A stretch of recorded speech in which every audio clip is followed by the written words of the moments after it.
not working with my little miss. So I'm really sorry that I was late. I apologize. I'm used to doing stand-up in Austin, so this is my first time in Corpus. So I hope it goes well. Thank you. Thank you. I know you're just clapping because you're supposed to, but you know what? I'll take it. It makes me feel good. So there's one thing that I've noticed. I'm not that old. I'm only 25, although I do know I look like a 14-year-old boy, but it's all right. It's all right. So I noticed that relationships, they're a lot like dirty needles. There's about a 100% chance they're gonna fuck your world up. And you know, for most it's pretty bad, but for some it's good, so you get addicted. And I was in a relationship for about 5 months, and I know for most of y'all that's not a long time, but I've only made it to 7 months. So it's a big impact on me. But she was a nice girl, she was a stripper. And I loved it, she was amazing. And I got with her because I love that song, I'm in love with a stripper. So I gotta sing it a lot. And she was amazing, I'll tell you what.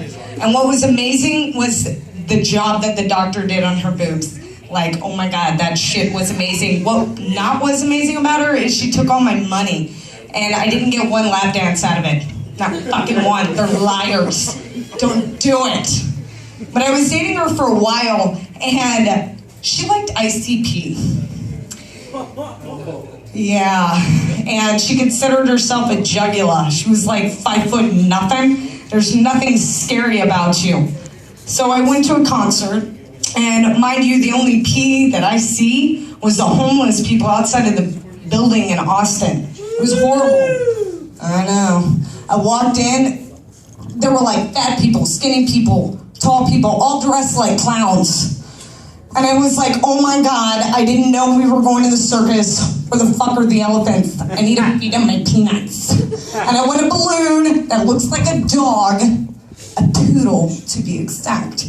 But they weren't there, just a lot of not understood children that felt like dressing like clowns make you scary. The only clown I'm scared of is it. And that's it. Thank you. That's it, I'm scared of it. But, so I went there and I was like, oh my God, this isn't my crowd.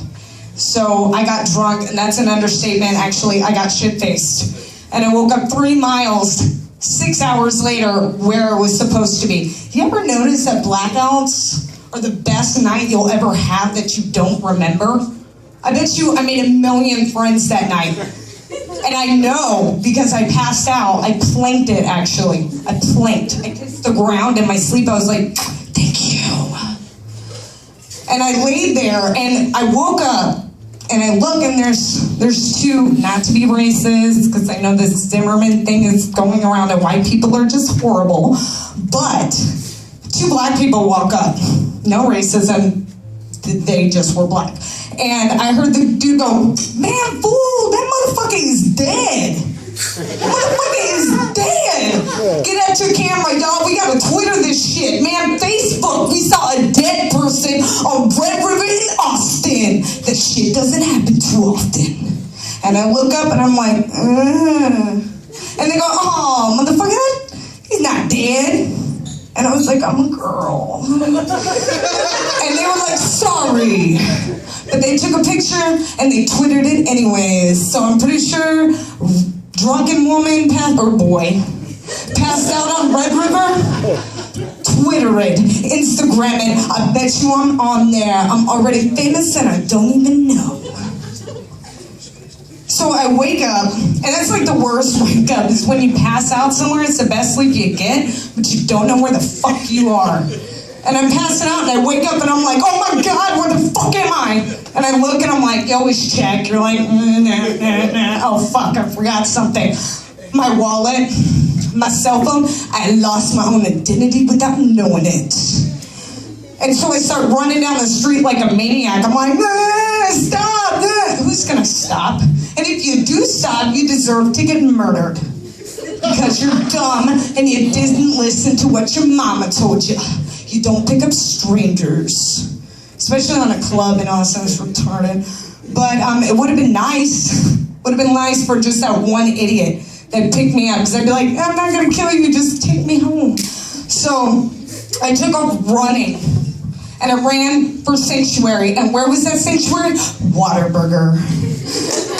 Exactly, because it doesn't matter how drunk you are. You can go in there and wait for about 3 hours. Cops go in there, they don't question. They're like, he just won the chicken strip sandwich. But this time, I didn't. And I didn't have my wallet, and I didn't have my cell phone, so I couldn't get a breakfast taco. So I was like, fuck, I'll just get a taxi instead. And I did. And the guy showed up, and he said, hey, where are you going to? And I said, Round Rock. I like to tell people I lived in Austin because it sounds cooler, but I lived on the outskirts.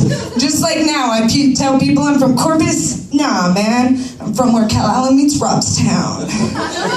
Yeah, and I don't tell people that because I don't like to be referred to as a river rat.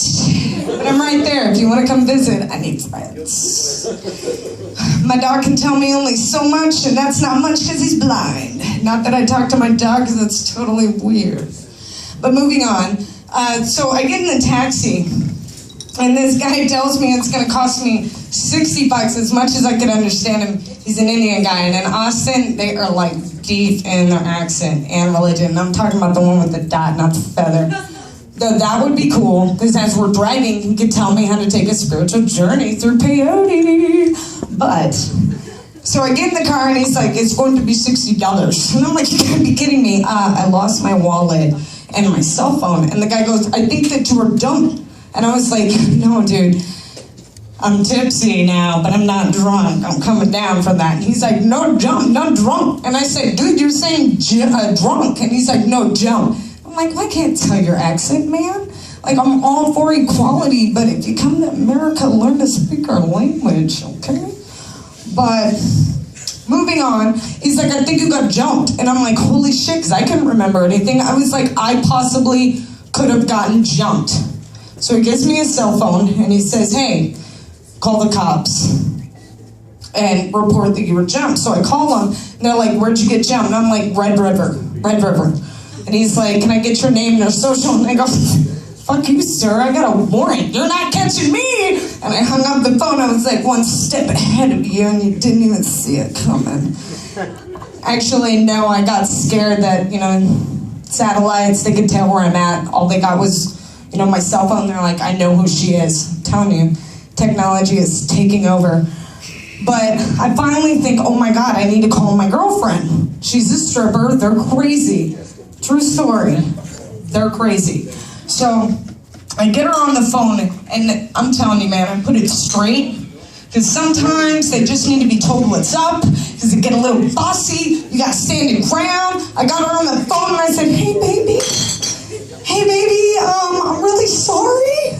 I love you. Where are you at? She goes, don't you fucking babe me. Where are you at? Who are you with? She's talking so loud that the taxi driver could hear her, and he looks around and goes, don't, just tell her you're with me. Tell her with your friendly local taxi driver. And I'm like, dude, shut up.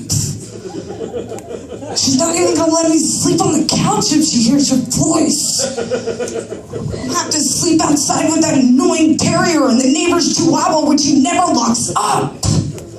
And I don't want to do that. It's cold tonight.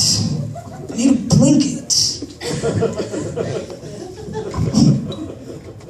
It's true. You're laughing, so it must have happened to you. Those chihuahuas, man, they're just gotta kick them. Yeah, and they never get potty trained either. Chihuahuas, man. But I date Mexican girls, so a chihuahua always comes along. And they're like, oh, he's so cute. I'm like, yeah, he is. But if he barks one more time, I'm stepping on him. But, so she's yelling at me and just going at it like, you, and I'm like, baby, I'm pretty sure I got jumped. She's like, you better got jumped. And when you come home, you better have a black eye and a bloody nose. I didn't even wait. She was still on the phone. I cocked my arm back and I'm like, just wailing on myself. True story, ugly black eye. And I could have only done that with alcohol. And the taxi driver looks around and he's like, no, what are you doing? And I'm like, I have to. You want to help? And he's like, no, the taxi taxi driver, it'll be free. And I'm like, dude, it hit me like 50 times then. But I finally get back home, and I find out after, 30 days in jail, I finally tell her, hey, I hit myself in the eye. She got a little upset, but if your chick's in jail for 30 days, you're taking care of everything, it doesn't matter. You could sleep with their sister and they're okay. But, they're okay. But what I learned is irresponsibility, it always pays the key. Later, I saw the public videos. I went to every bar on 6th Street. I made so many friends I will never remember. Thank you.